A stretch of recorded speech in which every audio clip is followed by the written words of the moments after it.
आप सही हो बट मतलब हाँ मतलब मैं स्टोरी ऐसा नहीं बता सकता, मैं ये बता सकता हूँ कि it's a story of you know a brother fighting for justice in a country far away from home.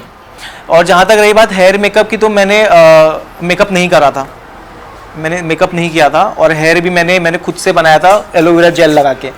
तो मैं बोला मैं अकेले था, मेरे पास कोई नहीं था वहाँ पे, सो ना मेकअप किया था उस दिन मतलब रेड कार्पेट वाले दिन और लगा था, बट अभी आई वाज लाइक करो, हाँ हाँ करो, इंगेजमेंट बढ़ रही है हमारी हमारी हर जगह हमारा बातें हो रही है, ठीक है, अच्छे में बुरे में जो भी है इट्स ओके। एटलीस्ट हुआ, फिर शॉर्ट लिस्ट के बाद भी मैंने ऑडिशन दिया, तो इसके लिए भी मैंने ऑडिशन दिया है, तो मैं हर दिन ऑडिशन बनाया हूँ अभी तक। From past 3 months I am making 2-3 months I am making auditions every day. Ma'am Cannes में जब ऐसी कोई मूवी जाती है खुद की, तो काफ़ी प्राउड फील होता है, आपको भी प्राउड फील होगा, आपकी फैमिली को भी काफ़ी प्राउड जी होगा। जी जी।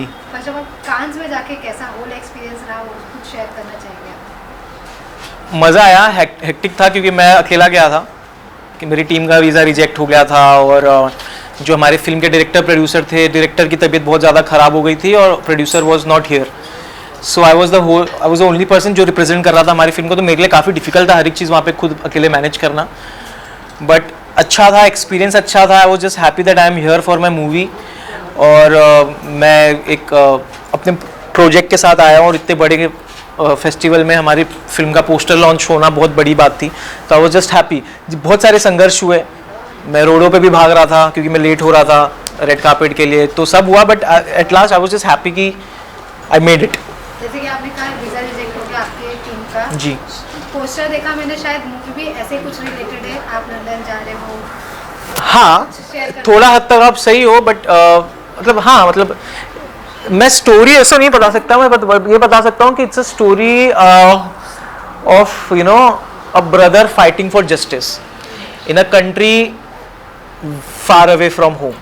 या so is very far from home, but उसको जस्टिस के लिए लड़ना पड़ रहा है। आपसे ये भी जानना चाहूँगी, कांस फिल्म फेस्टिवल एक बहुत बड़ा प्लेटफॉर्म है according to you and all artist. मैं आपसे जानना चाहूँगी, जब आप रेड कार्पेट पे थे, सीढ़ियों पे, एंड कोई भी मेंबर्स, कोई भी आर्टिस्ट नहीं था, उस टाइम जब वहाँ पर से खड़े होके डाउन देखना कैसा लग रहा? बहुत क्रेजी, बहुत क्रेजी। आई वाज लाइक, जब मैं वो सीढ़ी पे खड़ा था और एक बहुत ही फनी इंसिडेंट हुआ, तो जो एक वहाँ पे रहते हैं जो आपका ना, आपको थोड़ा हेल्प करता है आपके ड्रेस वेस के टाइम पे, तो वो एक भाई थे, उन्होंने you know he was just doing that and when he saw pictures are getting click, उन्होंने एक ऐसा एक वो किया, तो आई वाज लाइक और क्या picture I, I was like यार मतलब उन्होंने अच्छे जेस्ट में किया वो, बिकॉज वो मेरा बस वो बना रहे थे, मैंने बोला था प्लीज़ मेरी हेल्प कर देना आप, तो कर रहे थे and he just did that and I was very happy. It was a movement for me, it was a movement. मैंने खैर मैं 2 दिन रेड कार्पेट अटेंड किया हूँ, एक दिन का मेरे पास कोई फुटेजेस नहीं है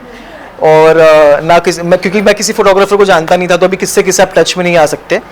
तो सेकंड डे था ये 24 का, 23rd को भी मैंने अटेंड करा था रेड कार्पेट, बट उसका कुछ नहीं।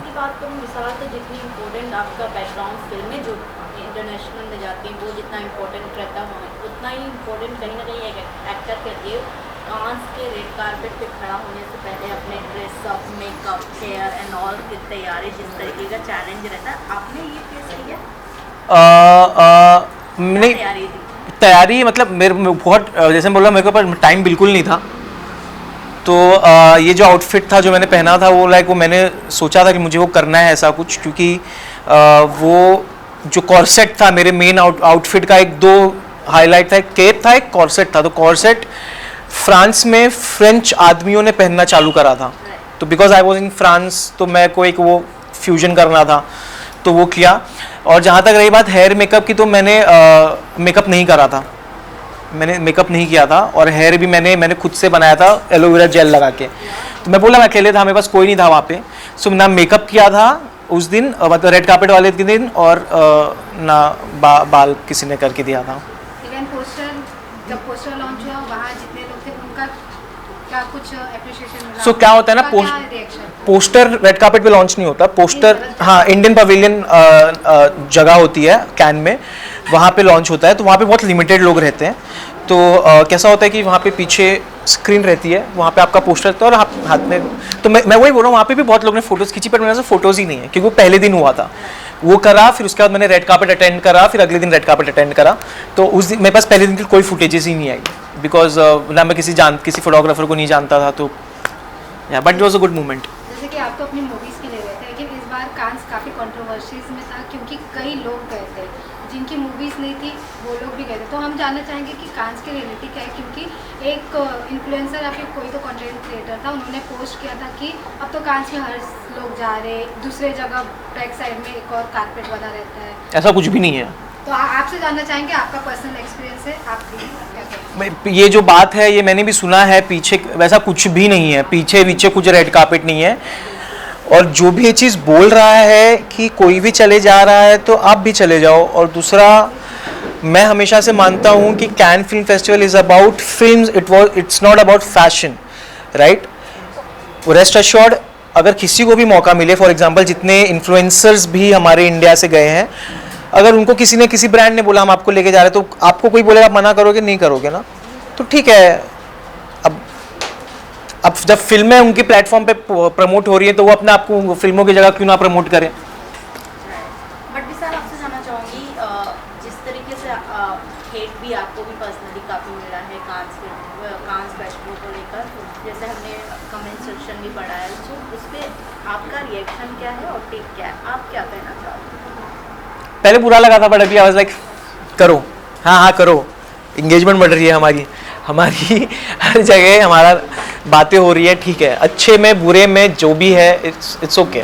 बट कहीं ना कहीं स्पेशली मैं यूट्यूब हो या सोशल मीडिया, कहीं भी अगर आपके जो फैन हैं जो आपको स्पेशली जानते हैं, कहीं ना कहीं उन्होंने उनका जो मैंने यहाँ से आने से पहले शॉर्ट वीडियो भी देखा, कई लोगों ने ऐसे भी रिएक्ट किए हैं कि विशाल जो तमाचे मारे हैं खींच के उनके at the end, as a ये फैक्ट है कि जो तमाचे लगे हैं कांस में आपके पहुंचने के बाद और रेड कार्पेट में पहुंचने के बाद, कहीं ना कहीं वो आवाज़ें गूंज रही हैं उन लोगों को। हाँ, तो अपने को फिर वो कुछ बोलने की ज़रूरत ही नहीं ना। मैं हमेशा से बिलीव करता हूँ कि अगर आपको जवाब देना है, मैं साइलेंट जवाब में बहुत बिलीव करता हूँ कि अगर आप बोलने से कुछ नहीं होगा, आप करके दिखाओ। आप कुछ करके दिखाओगे तो जो सामने वाले जिसने आप पे उंगली उठाई वो अपने आप उसका वो शर्मिंदगी से वो पागल हो जाएगा कि यार मैं क्या कर रहा था, देखो ये कहाँ चले गया। तो जब मैं वो सब देख रहा था तो मैं लगा ठीक है, कोई बात नहीं। फिर मैंने मूवी का पोस्टर डाला, तब लाइक ठीक है, डन। बात करें कुछ साल पहले जब आप ऐसा कंटेंट क्रिएटर थे, फिर बिग बॉस, फिर अब कांस, काफ़ी लंबा सफर था, लेकिन ये जर्नी को अगर डिस्क्राइब करने को बोले, क्योंकि अब काफ़ी कुछ बड़ा हो गया आपके लाइफ में, 2025 बोल सकते हैं, बहुत बड़ा था आपके लिए, मतलब आगे और भी जर्नी बाकी है जी। जर्नी को आप किस प्रकार डिस्क्राइब करेंगे स्टार्ट? आई थिंक ये तो जस्ट स्टार्ट है मेरे लिए, क्योंकि जिस हिसाब से मैं अपने जितने मेरे दिमाग में मेरे लिए सपने हैं उसके हिसाब से तो ये सिर्फ स्टार्टिंग पॉइंट है। बट अगर एक वर्ड में डिस्क्राइब करना रहा मेरे को मेरी जर्नी, तो वो हो गई सिर्फ मेहनत।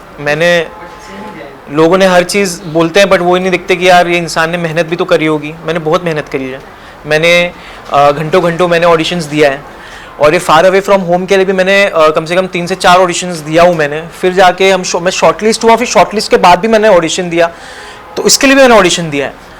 तो मैं हर दिन ऑडिशन बनाया हूँ अभी तक। From past 3 months I am making 2-3 months I am making auditions every day.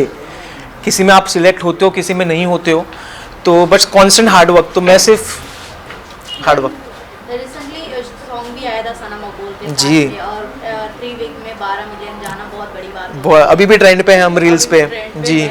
But जिस तरीके से इमोशन दिख रहा है उस गाने में, जी, उसे क्या कुछ करना चाहिए, और इसके बाद क्या गाने आने वाले हैं कि फिल्में भी करने वाले हैं बिग स्क्रीन पे? गाने, मैं बिग बॉस से निकलने के बाद एक चीज़ पे बहुत श्योर था कि बहुत सिलेक्टिव चीज़ें करूँगा, बहुत सिलेक्टिव गाने करूँगा।